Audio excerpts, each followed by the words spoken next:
Between 1789 and 1788, France experienced one of the most dramatic and transformative periods in world history, the French Revolution. What began as a cry for equality and justice soon turned into a decade of political turmoil, bloodshed, and profound social change.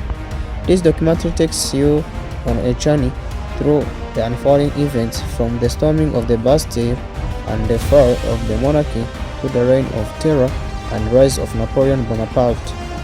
Step by step, we will explore how revolutionary ideas of liberty, equality, and fraternity reshaped not only France but also the destiny of modern Europe.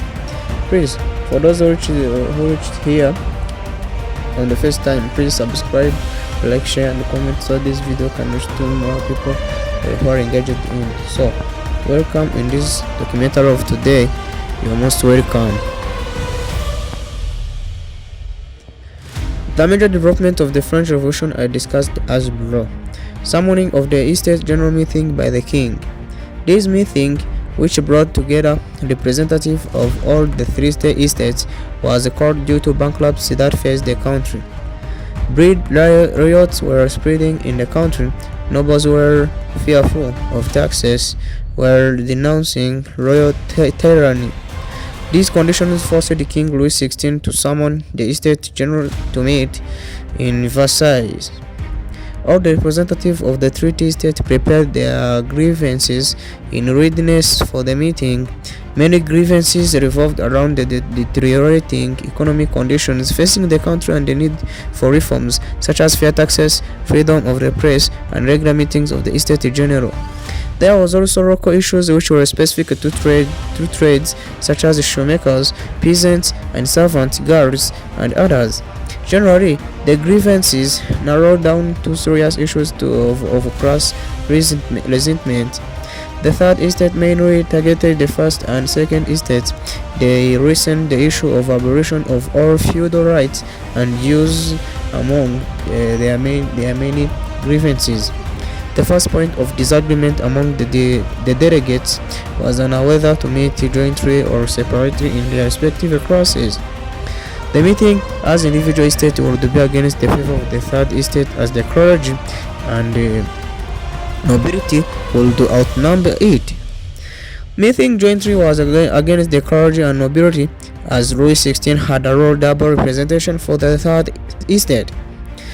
Louis XVI ruled that until such time as the estates should propose agreed schemes for joint session, they would hold meetings separately.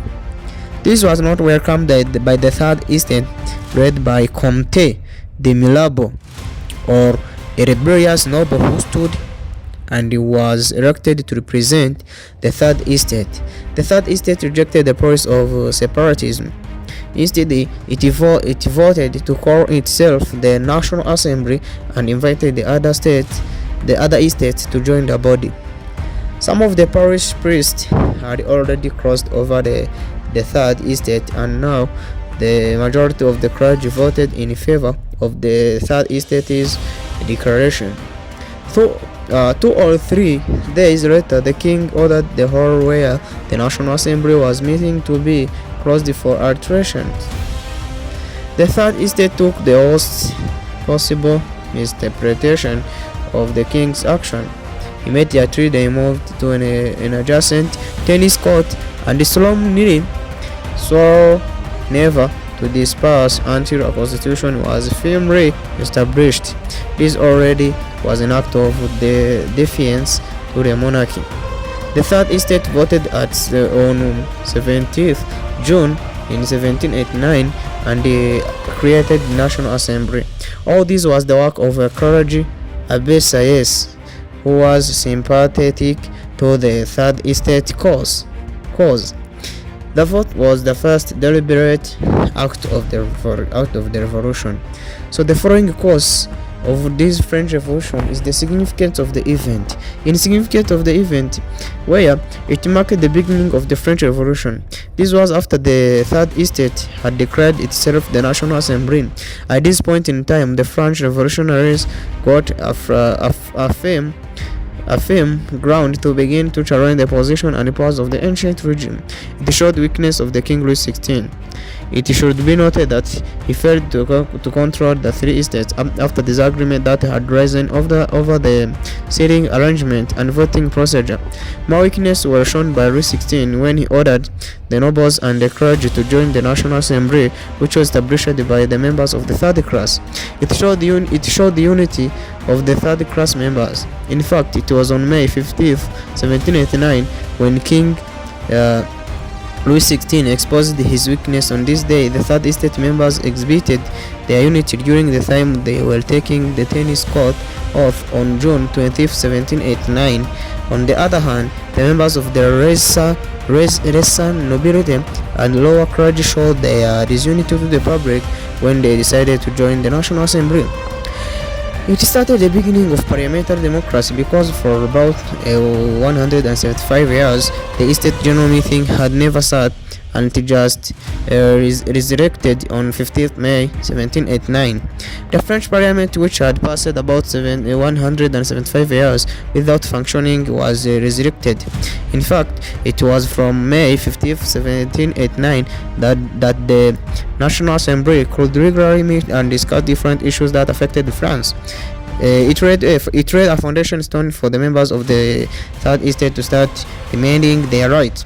It was not due to estate meeting. The members of the third class would not have got a chance of forwarding their grievances.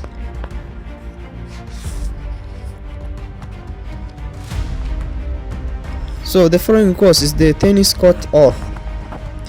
Upon moving to the tennis court after the meeting hall had been ordered closed by the king, the delegates of the Third Estate, who were mostly lawyers, members of the middle class, and writers, took an oath. This is what came to be known as the tennis court oath. In the oath, they swore never to separate and meet whenever the circumstances might require until they had established a sound and just a constitution. Soon they were joined by a majority of the clergy and some nobles, and on 27th June in 1789, the three estates amalgamated officially through the king's command, but the gathering of troops around the Paris sent mixed signals. Then the people thought that the king planned to dissolve the assembly.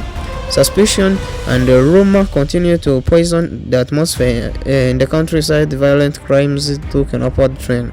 The government, gripped by fear, could not maintain law and order.